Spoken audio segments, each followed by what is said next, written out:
putting one foot in front of the other. I won't drag us down with the details. So that was December. February, my dad almost died in Florida. My brothers had gone down there and called me and said, I think you need to come. So I flew down there. He didn't die. He did make it back home, but he did have terminal illness. So we only stayed in Maine for 2 years. Between Maddie and my dad, I really felt like I needed to come home, and Wes supported that. So we moved back to Candler without a church or anything and had our own business, mostly for my brothers, contracting with my brothers, but we did tree work and erosion control on DOT jobs for them until the right church came along.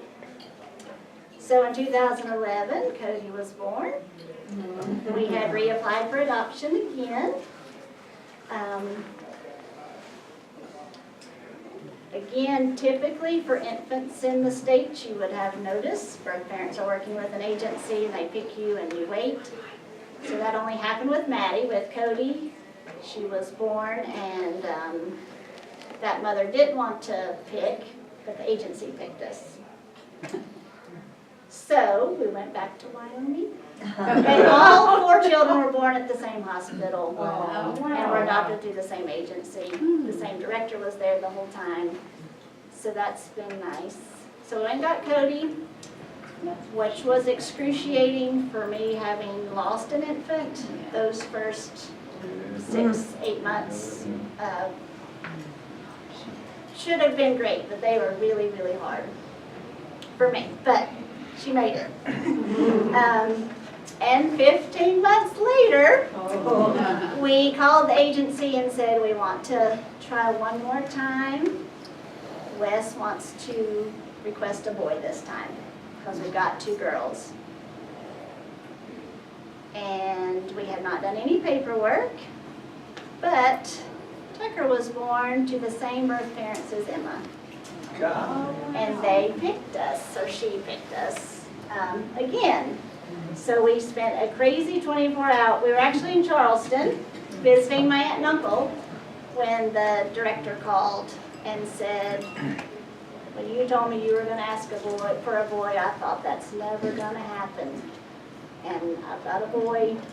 Sarah's had a boy. She's asked for you and Wes if you want to adopt him. So we had to scramble for 24 hours doing the fingerprints and the background checks and filling out the paperwork and writing checks. But we got it done. And actually I went out by myself and got him because we had the business and Emma and Cody, so Wes and the girls stayed home. And I went out and got Tucker. And then we waited for the right church to come along because he missed being in the ministry. Having our own business wasn't all it was cracked up to be. And Back Cave came open. So we came down one Sunday and spied on it and decided he was interested. And he got the job. So we've been here ever since. I didn't bring any pictures since that time. So yeah, I've been staying home with the kids. Not working. Everybody's going to be in school next year. It'll be a whole new chapter. Michelle and Laura are going to hit the street. I did just this week finish my testing to be a certified beekeeper with North Carolina Beekeepers. I don't have my certificate yet, but it was a written test and a practical exam, which I just did the practical on Monday. So that's my big accomplishment. Yeah, how to get stung on the forehead. I told Johnny a few weeks ago I got stung right here. Ouch. It was a big softball, and in the next 3 days I looked like a hound dog. So anyway, that's kind of it. Any questions? Well, I'm real glad to know that you came here. Yes. Yeah, we are too. And I'm disappointed you didn't just hop over to Chapel Hill. I probably, yeah. My dad wasn't a big Chapel Hill fan. Really? Yeah. He did, my parents were big on state schools. My dad, 3 schools I applied to were NC State, Montana State, and the University of Montana. My dad did say he would pay for me to go out of state to Montana if I chose to, and I was too scared to go. Oh. But I might not have married Wes if I'd gone out there, so.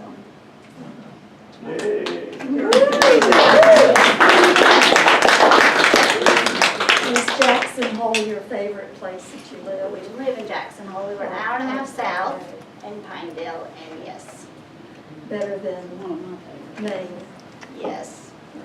Pinedale, it was, 90% of the land was public land that you could, unless it was wilderness, you can ride your snow machine or four-wheelers in the wilderness, but you could take your horses everywhere. We could ride out our back door onto National Forest. Snowmobile. Everybody did outdoor stuff. It wasn't, my dad would say, shouldn't you be at work? I'd say, we're going snow machining. And he'd say, shouldn't you be at work? And I said, well, I'm with my boss. So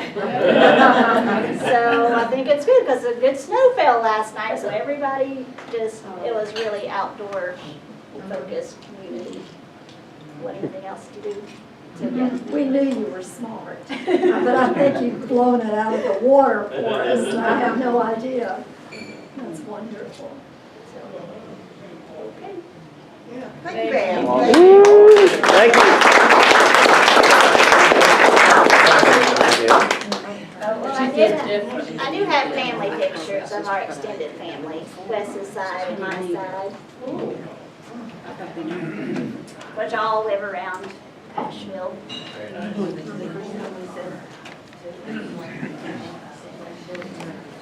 That was Laura Shields' presentation at the Pre-Eulogy Club on May 10th, 2018 at Lake Lure Inn.